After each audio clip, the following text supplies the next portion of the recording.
I absolutely love my Magic library, and I hope you love yours too. I still remember how it all started so many years ago when I first purchased the Magic of Michael Ammar, Bobo's New Modern Coin Magic, and the Royal Road to Card Magic. Little did I know the journey that would take me on. Normally on this channel, I review a single book, or a series of books, maybe in the case of something like Marlowe's magazine. And honestly, that was the plan for today. But due to an unforeseen logistical problem, those books didn't come in time, and so I'm pivoting to share something else with you, and hopefully celebrating the magic of having an entire library at your fingertips, and why it can be a game changer for any magician. Ultimately, there's a lot of joy and inspiration from having an extensive magic library, but regardless of the size of your library, there are a few key benefits to having one, and in just a little bit, we're also going to share some best practices for your library, whether you're just starting out or you're an avid collector. But for me, I always love being around my books for a couple of reasons, and one of those is inspiration. Whenever I feel like it, I can take one of these books off, open up, or start reading a trick, and get that spark of creativity. Could be a new trick, a technique, or a presentation that I hadn't previously come across. For example, just a few episodes ago,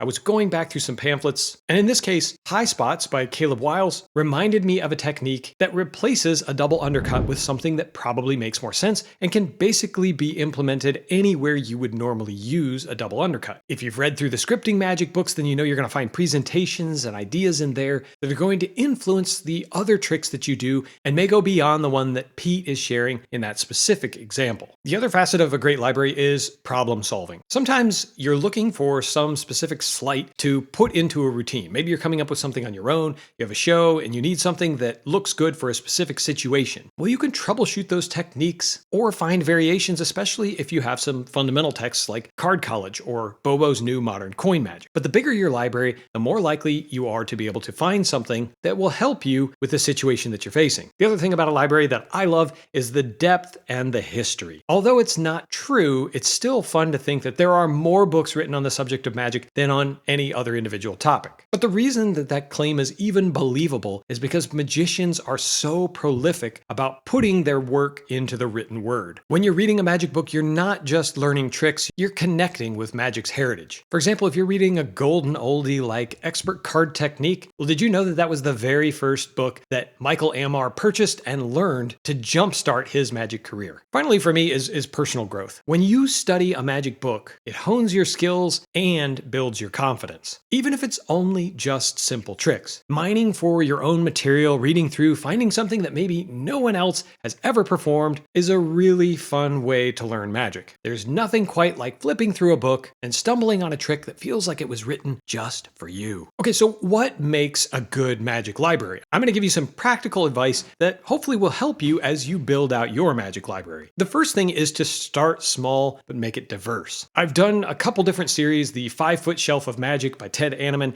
and I've updated and revised those with recommendations for how you can build out your library. And this reflects that. I think you should start with the foundational texts. And the reason for that is that they're timeless. If you're going to do magic with cards, then you should start with something like Card College or Royal Road to Card Magic, whatever you can afford. You'll learn the basics of how to hold a pack of cards, how to shuffle them, how to false shuffle them, how to control a card, palms. When you go further and inevitably learn other magic tricks, these resources will serve you well because you'll understand the terminology, and that's basically the importance when you're first starting out with your library. The other thing that I recommend that you do is to mix classic books with modern books. I think it's a mistake to go to one end of the spectrum versus the other, but it's pretty easy to fall into these traps of assuming one is better than the other. I know I've heard plenty of magicians who think that because it's a newer book, then it must have had more thinking that went into it. It must be a better technique than something that came before. And on the other side of that, I've heard a lot of magicians state that nothing beats the old books. But I think that the truth lies somewhere in between. So I recommend that you read some of those old books, get techniques, get tricks. A lot of times there's overlooked gold in there, but also read some of the newer magic authors to get some updated thinking on where magic has gone. It's such a deep art with so many variations, so it's fun to read on both ends of the spectrum. Especially early on, I also recommend that you focus on utility. Buy books that will help you at the level that you are at before you go further to look for the harder books or things that have more advanced techniques and sleights. By the way, this also applies to theory and not just books. It is great to have books on your shelf that will help you understand the psychology of magic, why it works, what can make it more impactful impactful and powerful. And again, I would lump books like Scripting Magic into this. Finally, I would focus on accessibility. Buy what you can afford. Don't worry about the fact that there are more expensive books out there, how much they cost. You can find some killer deals on some great magic texts, used bookstores, various Facebook groups. If you're willing to be patient, maybe accept a copy that isn't quite as pristine as something new,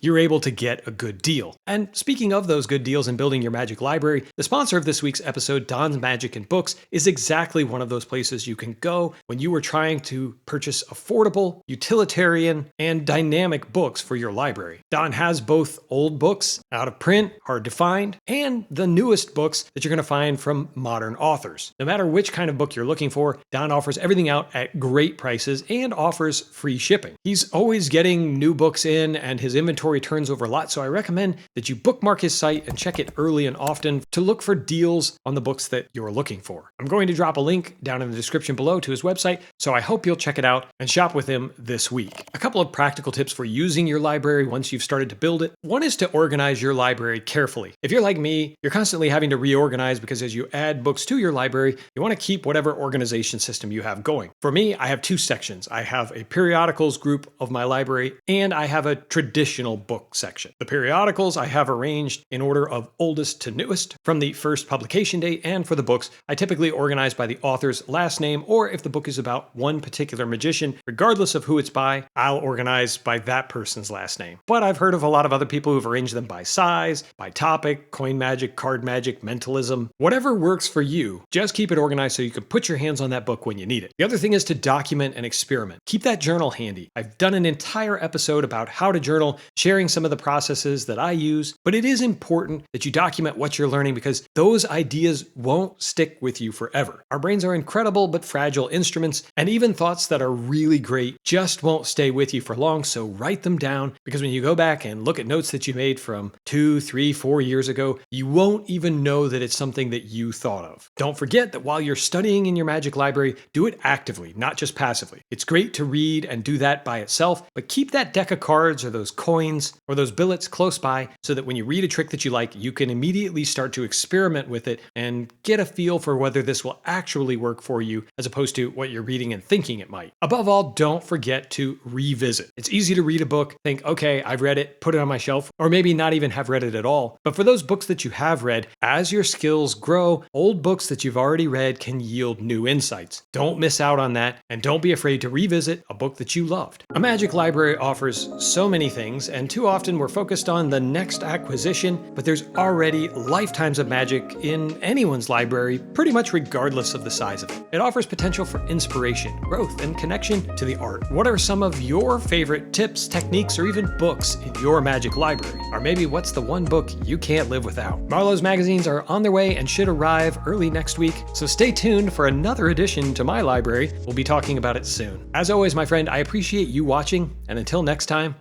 keep reading.